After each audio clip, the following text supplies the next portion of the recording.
सूत जी के द्वारा ऋषियों के प्रति श्रीमद् देवी भागवत के श्रवण की महिमा का वर्णन।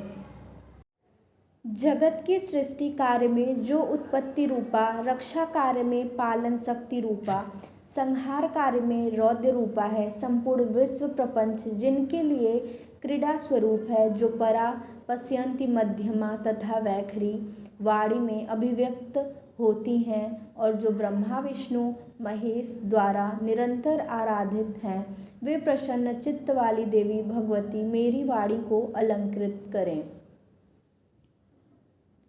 श्री नारायण तथा नरों में श्रेष्ठ श्री नर भगवती सरस्वती और महर्षि वेद व्यास को प्रणाम करने के पश्चात ही जय का पाठ प्रवचन करना चाहिए।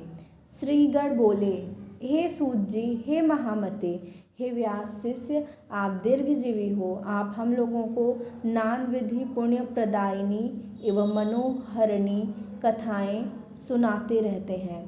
भगवान विष्णु के सर्व पाप विनाशक परम पवित्र एवं उन अवतार कथाओं में से संबंधित अद्भुत चरित्रों को हमने भक्तिपूर्वक सुना और इसी प्रकार हमने भगवान शिव के अलौकिक चरित्र तथा भस्म और रुद्राक्ष के ऐतिहासिक महात्म्य का श्रवण आपके मुखविंद से किया।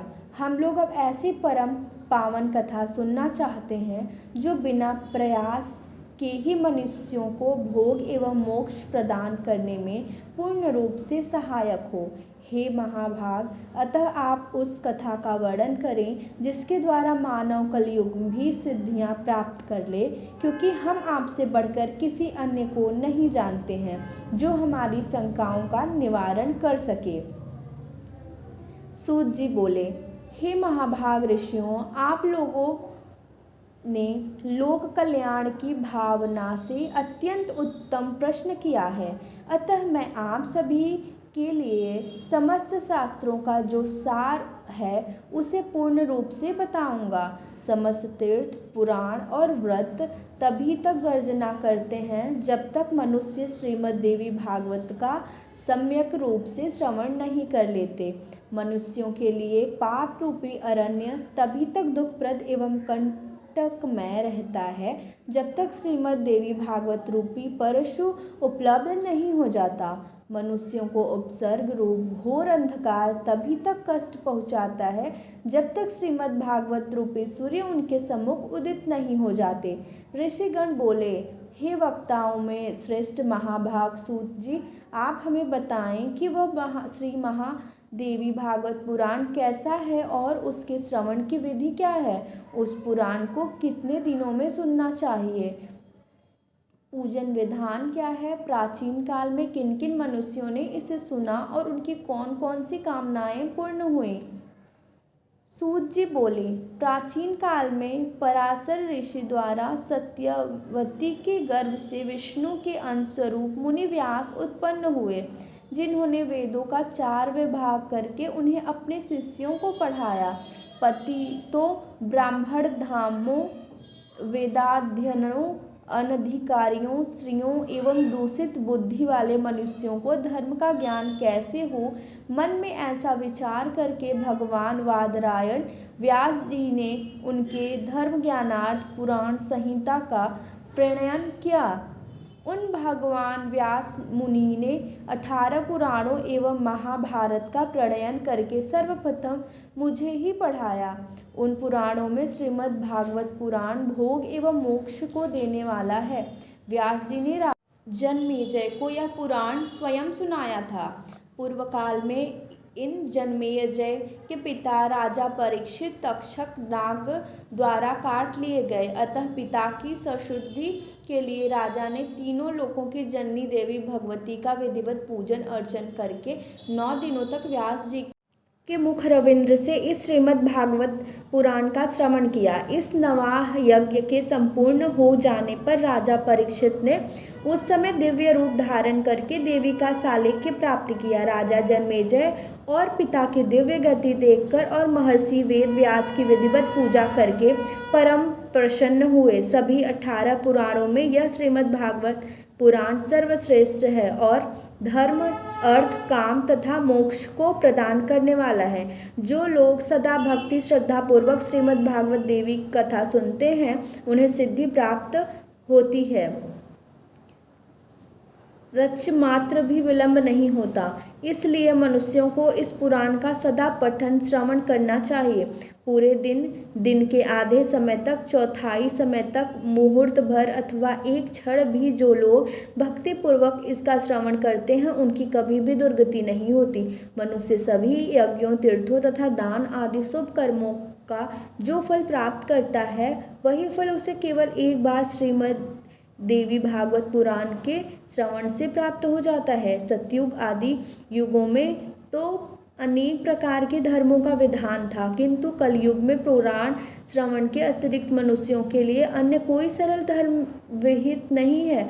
कलयुग में धर्म एवं सदाचार से रहित तथा अल्प आयु वाले मनुष्यों के कल्याणार्थ महर्षि वेदव्यास ने अमृत समय श्रीमद्देवी भागवत नामक पुराण की रचना की। अमृत के पान से तो केवल एक ही मनुष्य अजर अमर होता है, किंतु भगवती का कथा रूप अमृत संपूर्ण कुल को ही अजर अमर बना देता है। श्रीमद् भागवत के कथा श्रवण से महीनों तक दिनों का कोई भी नियम नहीं है, अतएव मानवों द्वारा इसका सदा ही सेवन किया जाना चाहिए। अश्विन, चैत, माघ तथा आषाढ़ इन महीनों के चारों नवरात्रों में इस पुराण का श्रवण विशेष फल प्रदान करता है। अतएव श्रीमद्देवी भागवत का यह नवा यज्ञ समस्त पुण्य कर्मों से अधिक फलदायक होने के कारण मनुष्यों के लिए विशेष पुण्यप्रद कहा गया है। जो कलुषित हृदय वाले पापी, मूर्ख, मित्रद्रोही, वेदों की निंदा करने वाले, हिंसा में रत और नास्तिक मार्ग का अनुसरण करने वाले मनुष्य हैं, वे भी कलयुग में इस नवाह यज्ञ के अनुष्ठान से पवित्र हो जाते हैं। जो मनुष्य दूसरों के धन तथा पराई स्त्रियों के लिए लालचित रहते हैं, पाप के बोझ से दबे हुए हैं और गौ ब्राह्मण देवताओं की भक्ति से रहित हैं, वे भी इस नवाह यज्ञ से शुद्ध हो जाते हैं। जो फल कठिन तपस्याओं, व्रतों, तीर्थ सेवन, अनेक विध दान, नियम, यज्ञों, हवन एवं जप आदि के करने से प्राप्त नहीं होता है, वह फल मनुष्यों को श्रीमद् देवी भागवत नवाह यज्ञ से प्राप्त हो जाता है। हे विप्रो, गंगा, गया, काशी, नैमिषारण्य, मथुरा, पुष्कर तथा बदरिकारण्य भी मनुष्यों को उतना शीघ्र पवित्र नहीं कर पाते जितना कि श्रीमद्देवी भागवत का यह नवाह ग्रह लोगों को पवित्र कर देता है। अतएव श्रीमद्देवी भागवत पुराण सभी पुराणों में श्रेष्ठतम है। इसे धर्म, अर्थ, काम तथा मोक्ष की प्राप्ति का उत्तम साधन माना गया है। जो अश्विन महीने के शुक्ल पक्ष में सूर्य के कन्या राशि में पहुँचने पर महाअष्टमी तिथि को स्वर्ण सिंहासन पर स्थित देवी के प्रीति प्रद श्रीमद् देवी भागवत ग्रंथ का पूजन करके उसे किसी योग्य ब्राह्मण को श्रद्धापूर्वक देता है, वह देवी के परम पद को प्राप्त करता है। जो मनुष्य प्रतिदिन श्रीमद् देवी भागवत पुराण के एक अथवा आधे श्लोक का भी भक्तिपूर्वक पाठ करता है, वह जगदम्बा कृपा पात्र हो जाता है। महामारी से उत्पन्न उपद्रवों के भीषण भय तथा समस्त प्रकार के उत्पात इस श्रीमद्देवी भागवत पुराण के श्रवण मात्र से विनष्ट हो जाते हैं। बाल ग्रहों तथा भूत प्रेत आदि से उत्पन्न भय इस श्रीमद्देवी भागवत पुराण के श्रवण से बहुत दूर से ही भाग जाते हैं। जो व्यक्ति भक्ति भाव से देवी के इस भागवत पुराण का पाठ अथवा श्रवण करता है, वह धर्म, अर्थ, काम और मोक्ष प्राप्त कर लेता है। इस श्रीमद् भागवत पुराण के श्रवण से वासुदेव जी प्रश्नेन को खोजने के लिए गए हुए और बहुत समय तक न लौटे हुए अपने प्रिय पुत्र श्री कृष्ण को प्राप्त करके प्रसन्न हुए। जो मनुष्य भक्तिपूर्वक इस श्रीमद् देवी भागवत पुराण की कथाओं को पढ़ता है तथा इसका श्रवण करता है वह भोग तथा मोक्ष दोनों प्राप्त कर लेता है। अमृत स्वरूप इस श्रीमद् देवी भागवत के श्रवण से पुत्रहीन मनुष्य पुत्रवान हो जाता है, दरिद्र व्यक्ति धन से संपन्न हो जाता है तथा रोगग्रस्त मनुष्य रोग से मुक्त हो जाता है। वंध्या स्त्री एक संतान वाली स्त्री अथवा वह स्त्री जिसकी संतान पैदा होकर मर जाती है वो भी श्रीमद् देवी भागवत पुराण सुनकर दीर्घ आयु वाला पुत्र प्राप्त करती है। जिस घर में नित्य श्रीमद् देवी भागवत पुराण का पूजन किया जाता है वह घर तीर्थ स्वरूप हो जाता है तथा उसमें निवास करने वाले लोगों के पापों का नाश हो जाता है। जो मनुष्य अष्टमी, नवमी अथवा चतुर्दशी तिथि को श्रद्धापूर्वक इसे पढ़ता या सुनता है वह परम सिद्धि को प्राप्त करता है। इस श्रीमद् देवी भागवत पुराण का पाठ करने वाला ब्राह्मण वेद में से अगण्य हो जाता है, क्षत्रिय राजा हो जाता है, वैश्य धन संपदा से संपन्न हो जाता है और शूद्र भी इसे श्रवण मात्र से अपने कुल के बीच श्रेष्ठता प्राप्त कर लेता है। इस तरह से श्रीमद् देवी भागवत का प्रथम अध्याय समाप्त होता है। आइए अब हम रसपान करते हैं श्रीमद् देवी भागवत पुराण के द्वितीय अध्याय का, जिसमें श्रीमद् देवी भागवत के महात्म्य के प्रसंग में स्यमंत कमड़ी की कथा है। ऋषिगण बोले, महाभाग वसुदेव जी ने अपने पुत्र को किस प्रकार प्राप्त किया और वन में भ्रमण करते हुए श्री कृष्ण ने प्रसेन को कैसे खोजा। हे सुमते, हे सूत जी, किस विधि से और किससे वसुदेव जी ने श्रीमद् देवी भागवत पुराण का श्रवण किया, आप हम लोगों को यह कथा बताएं। सूत जी बोले, भोजवंशी सत्राजित द्वारकापुर में आनंद पूर्वक निवास करता हुआ सूर्य की आराधना में तत्पर रहता था। वह सूर्य का परम भक्त एवं उनका मित्र था। कुछ समय के पश्चात सूर्यदेव उसके ऊपर प्रसन्न हो गए और उन्होंने उसे अपने लोक का दर्शन कराया। उसकी भक्ति तथा प्रेम से अत्यंत प्रसन्न हुए भगवान सूर्य ने सत्राजित को स्यमदकमणि दे दी और वह उस मणि को अपने गले में धारण किए हुए द्वारका आ गया। उसे देखकर मणि के तेज से भ्रमित नागरिकों ने सत्राजित को सूर्य समझकर सुधर्मा नामक अपनी सुधा में विराजमान श्री कृष्ण के पास पहुंचकर उनसे कहा, हे जगत्पते, आपके दर्शन की अभिलाषा से भगवान सूर्य स्वयं आपके पास आ रहे हैं। यह बात सुनकर सुबह में श्री कृष्ण हंसकर बोले, हे बाल स्वभाव नागरिकों, ये सूर्य भगवान नहीं है बल्कि सत्राजित है, जो स्वयं सूर्य द्वारा प्रदत्त स्यमंतक मणि से दीप्तिमान होता हुआ यहाँ आ रहा है। उसके पश्चात ब्राह्मणों को बुलाकर सत्राजित ने स्वचित वाचन कराया और भलीभांति पूजन करके उस मणि को अपने घर में स्थापित किया। वह मणि जहाँ रहती थी वहीं किसी प्रकार की महामारी, दुर्भिक्ष तथा उपसर्ग का भय उत्पन्न नहीं होता था और मणि की एक विशेषता यह भी थी कि वह नित्य 8 भार स्वर्ण दिया करती थी। तदंतर एक दिन सत्राजित के भाई प्रसेन ने उस मणि को गले में धारण कर सिंधु देशीय घोड़े पर सवार होकर आखिट के लिए वन की ओर प्रस्थान किया। वहाँ वन में किसी सिंह ने उसे देखा और घोड़े सहित प्रसेन को मारकर सिंह ने वह मणि स्वयं ले ली। इसके पश्चात महाबली वृक्षराज जाम्बवन में मणि धारण करने वाले उस सिंह को अपनी गुफा के द्वार पर देखकर और उसे मारकर मणि स्वयं ले ली।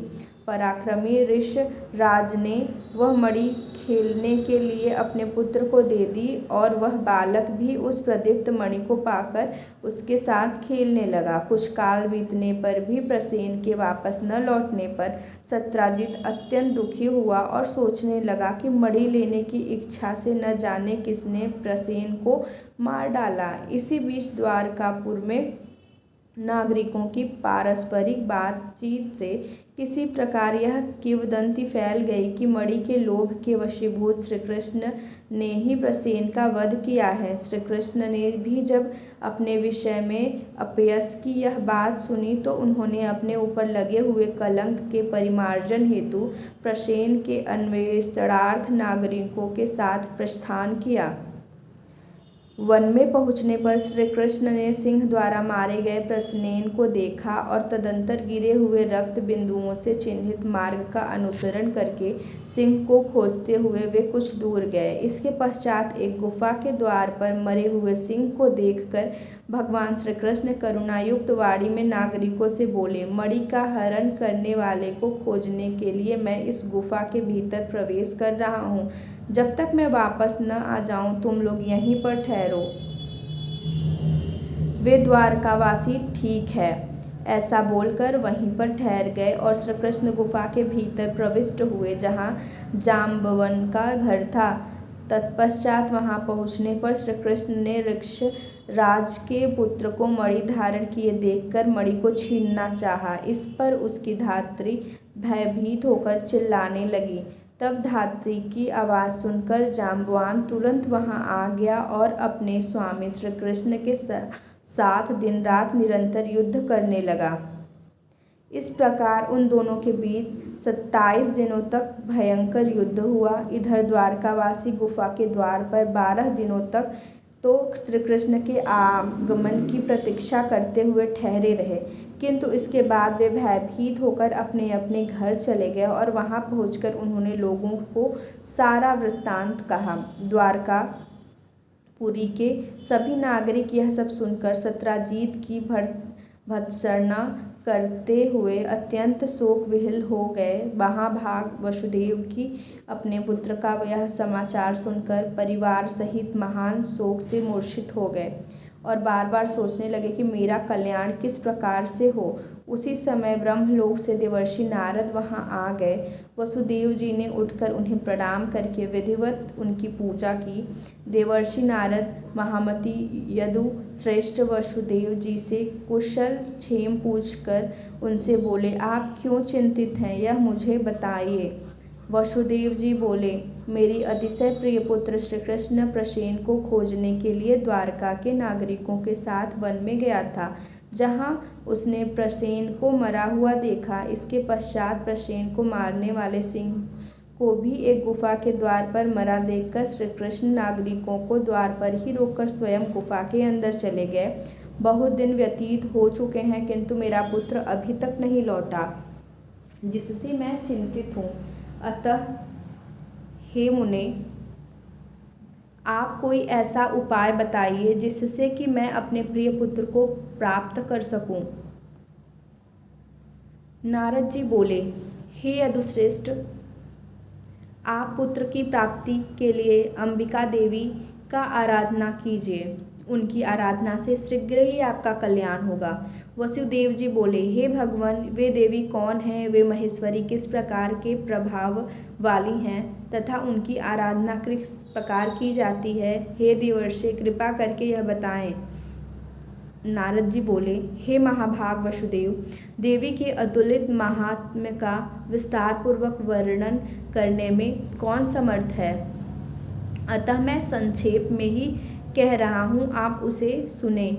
जो भगवती शाश्वत सच्चिदानंद स्वरूपा और परात्म परंपरा देवी तथा जिनके द्वारा यह जगत व्याप्त है, जिनकी आराधना के प्रभाव से ही ब्रह्मा इस चराचर सृष्टि की रचना करते हैं, जिनका स्तवन करके भगवान विष्णु मधु कैटभ के भय से मुक्त हुए तथा जिनकी कृपा से वे विश्व का पालन पोषण करते हैं, जिनकी कृपा कटाक्ष मात्र से भगवान शंकर जगत का संहार करते हैं और जो संसार के बंधन की कारण रूपा है, वे ही मुक्ति प्रदान करने वाली हैं, वे ही परम विद्या स्वरूपा हैं और वे ही समस्त ईश्वरों की भी ईश्वरी हैं। अतः आप नवरात्र विधान के अनुसार जगदम्बा की विधिवत पूजा करके 9 दिनों में इस श्रीमद् देवी भागवत पुराण श्रवण कीजिए, जिसके श्रवण मात्र से आप शीघ्र ही अपने पुत्र की प्राप्ति कर लेंगे। इस पुराण का पाठ तथा श्रवण करने वाले मनुष्य को भोग एवं मोक्ष दूर नहीं रहते। नारद जी के ऐसा कहने पर वे वसुदेव जी मुनि श्रेष्ठ नारद को प्रणाम करके अत्यंत प्रेम पूर्वक कहने लगे। वसुदेव जी बोले, हे भगवान, आपके इस कथन से देवी महात्म्य से संबंधित एक अपना वृत्तांत मुझे याद आ गया। मैं उसे कह रहा हूँ, आप सुनिए। पूर्व काल में पापी कंस ने आकाशवाणी के माध्यम से देवकी के 8वें गर्भ से अपनी मृत्यु जानकर भयभीत हो भार्या सहित मुझको बंदी बना लिया। तदंतर मैं अपनी पत्नी देवकी के साथ कारागार में रहने लगा और पापी कंस भी मेरे पैदा होने वाले पुत्र को एक एक करके मारता रहा। इस प्रकार जब कंस के द्वारा मेरे 6 पुत्र मार डाले गए, तब मेरी निर्दोष भार्या देवी देवकी अत्यंत शोकाकुल हो उठी और दिन रात दुखी रहने लगी। तत्पश्चात गर्ग मुनि को बुलाकर उनका अभिवादन तथा पूजन करके पुत्र प्राप्ति की कामना से मैंने उनसे देवी देवकी का दुख बताकर कहा, हे भगवान, हे दया सिंधु, हे मुनिवर, आप यदुकुल के गुरु हैं, अतः मुझे आयुष्मान पुत्र की प्राप्ति का कोई उपाय बताइए। इसके अनंतर दयानिधान गर्ग जी प्रसन्न होकर मुझसे कहने लगे। गर्ग जी बोले, हे महाभाग वसुदेव, अब आप उस सर्वश्रेष्ठ साधन को सुनिए जो भगवती दुर्गा अपने भक्तों की दुर्गति का विनाश कर देती हैं। आप उन कल्याणकारिणी देवी की आराधना कीजिए, इससे शीघ्र ही आपका कल्याण होगा, क्योंकि उनकी आराधना से सभी लोगों की समस्त कामनाएं पूर्ण हो जाती हैं। दुर्गा की उपासना करने वाले मनुष्य को के लिए संसार में कुछ भी दुर्लभ नहीं है। गर्ग मुनि के ऐसा कहने में मैं प्रसन्न हो गया और अपनी पत्नी सहित मुनिश्रेष्ठ गर्ग को परम श्रद्धापूर्वक प्रणाम करके दोनों हाथ जोड़कर मैंने उनसे कहा। वसुदेव जी बोले, हे भगवान, हे करुणा सागर, हे गुरु, यदि आप मुझ पर स्नेह रखते हैं तो मेरे कल्याण के निमित्त आप ही उन भगवती चंडी का आराधना कर दें। मैं तो कंस के घर में बंदी रहने के कारण कुछ भी कर सकने में समर्थ नहीं हूँ, अतः हे महामते, आप ही इस दुख सागर में से मेरा उद्धार कीजिए। मेरे इस प्रकार कहने पर वे मुनि श्रेष्ठ प्रसन्न होकर बोले, हे वसुदेव, आपकी प्रीति के कारण मैं आपका कल्याण करूँगा। मेरे द्वारा प्रीतिपूर्वक प्रार्थना किए जाने के उपरांत गर्ग मुनि देवी दुर्गा की आराधना की इच्छा से ब्राह्मणों के साथ विंध्य पर्वत पर चले गए। वहां जाकर जब एक पाठ में तत्पर रहते हुए गर्ग मुनि जगत की मातृ स्वरूपा और भक्तों की कामनाओं का पूर्ण करने वाली भगवती का आराधना करने लगे। जब पूजन आदि अनुष्ठानों की समाप्ति के पश्चात आकाशवाणी हुई कि हे मुनि, मैं प्रसन्न हो गई हूँ, अतएव तुम्हारे कार्य की सिद्धि होगी। पृथ्वी के भार का नाश करने के लिए मुझसे प्रेरणा प्राप्त कर स्वयं भगवान विष्णु अपने अंश से वसुदेव की भार्या देवकी के गर्भ से अवतार लेंगे। कंस के भय से वसुदेव जी उस शिशु को लेकर शीघ्र ही गोकुल में नंद के घर पहुंचा देंगे और वहां से यशोदा की कन्या को लाकर अपने घर में राजा कंस को दे देंगे। तब कंस उस कन्या को मारने के लिए उसे पृथ्वी पर पटक देगा। तदंतर उसके हाथ से छूटकर मेरी अंश स्वरूपा वह कन्या तत्क्षण अलौकिक रूप धारण करके विंध्य पर्वत पर चली जाएगी और निरंतर जगत का कल्याण करेगी। इस प्रकार उस आकाशवाणी को सुनकर गर्ग मुनि भगवती जगदम्बिका को प्रणाम करके प्रसन्न मन से मथुरापुरी आ गए। आचार्य गर्ग के मुख से महादेवी के वरदान की बात सुनकर मैं पत्नी सहित अत्यंत प्रसन्न हुआ और परम आनंद विभोर हो उठा। तभी से मैं देवी के अत्यंत महात्म्य को जान रहा हूँ और हे देवर्षि, आप आज भी आपको मुखारविंद से मैंने वही देवी महात्म्य सुना है। अतः हे प्रभु, अब आप ही मुझे श्रीमद् देवी भागवत सुनाइए। हे दया निधान, मेरे सौभाग्य से ही आप यहाँ पधारे हुए हैं। वसुदेव जी का वचन सुनकर प्रसन्न मन वाले नारद जी ने शुभ दिन एवं शुभ नक्षत्र में श्रीमद् देवी भगवती का कथा आरंभ की। कथा में आने वाली विघ्न बाधाओं को समनार्थ ब्राह्मण देवी के नवाक्षर ओम ऐं ह्रीं क्लीं चामुंडाय विद्महे मंत्र का जप तथा मार्कंडेय पुराण में वर्णित देवी स्त्रोतों का पाठ करने लगे। प्रथम स्कंद के आरंभ से ही वसुदेव जी देवर्षि नारद के मुख से निसृत अमृत स्वरूप श्रीमद् देवी भागवत पुराण का भक्तिपूर्वक श्रवण करने लगे। 9वें दिन कथा की समाप्ति होने पर महानवमी वसुदेव जी श्रीमद् देवी भागवत ग्रंथ तथा कथावाचक दोनों की प्रसन्नता पूर्वक पूजा की। उधर कंधार में श्री कृष्ण तथा जाम्बवान के बीच चल रहे युद्ध में श्री कृष्ण मुष्टि का प्रहारों से जाम्बवान का शरीर अत्यंत शिथिल पड़ गया था।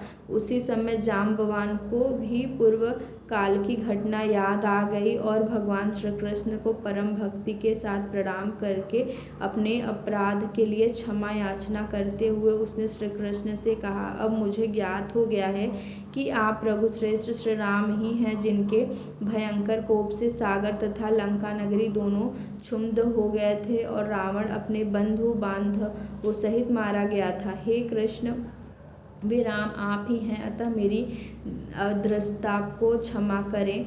मैं आपका सर्वथा सेवक हूँ, अतएव मेरे योग्य जो भी कार्य हो उसके लिए मुझे आदेश दीजिए। जाम्बवन का वचन सुनकर जगतपति श्री कृष्ण बोले, हे ऋक्षराज, मणि प्राप्त करने के लिए हम लोग इस कंधार में आए हुए हैं। तत्पश्चात ऋषराज जाम्बवन ने श्री कृष्ण की विधिवत पूजा करके मणि तथा अपनी पुत्री जाम्बवती उन्हें प्रसन्नता पूर्वक अर्पित कर दी। श्री कृष्ण ने जाम्बवती को पत्नी के रूप में अंगीकार करके मणि को गले में धारण कर लिया और ऋक्षराज जाम्बवन से विदा लेकर वे द्वारकापुर के लिए प्रस्थित हुए। उधर द्वारका में उदार हृदय श्री वासुदेव जी ने श्रीमद् देवी भागवत पुराण कथा की समाप्ति के दिन ब्राह्मणों को भोजन कराया तथा नानाविध दक्षिणाओं से उन्हें संतुष्ट किया। जिस समय वे ब्राह्मण वसुदेव जी को आशीर्वाद प्रदान कर रहे थे, उसी समय भगवान श्री कृष्ण मणि धारण कर किए हुए पत्नी जाम्बवती के साथ वहां आ पहुँचे। भार्या सहित भगवान श्री कृष्ण को देखकर वसुदेव जी तथा उपस्थित जन समूह के आंखों में हर्षातिरेक के अश्रु से परिपूर्ण हो गई और वे परम आनंदित हुए। देवर्षि नारद श्री कृष्ण के आगमन से हर्षित हुए और उन्होंने वसुदेव जी तथा श्री कृष्ण से विदा लेकर ब्रह्मलोक के लिए प्रस्थान किया। जो मनुष्य निष्कपट भक्ति एवं शुद्ध हृदय से भगवान के इस विख्यात तथा कलंकनाशक चरित्र का पाठ एवं श्रवण करता है, वह पूर्ण सुखी हो जाता है। जगत में उसकी सभी कामनाएं पूर्ण हो जाती हैं तथा मृत्यु के अनंतर वह मोक्षप्रद प्राप्त करता है। इस तरह से श्रीमद् देवी भागवत पुराण का 2वां अध्याय समाप्त होता है। जय माता दी।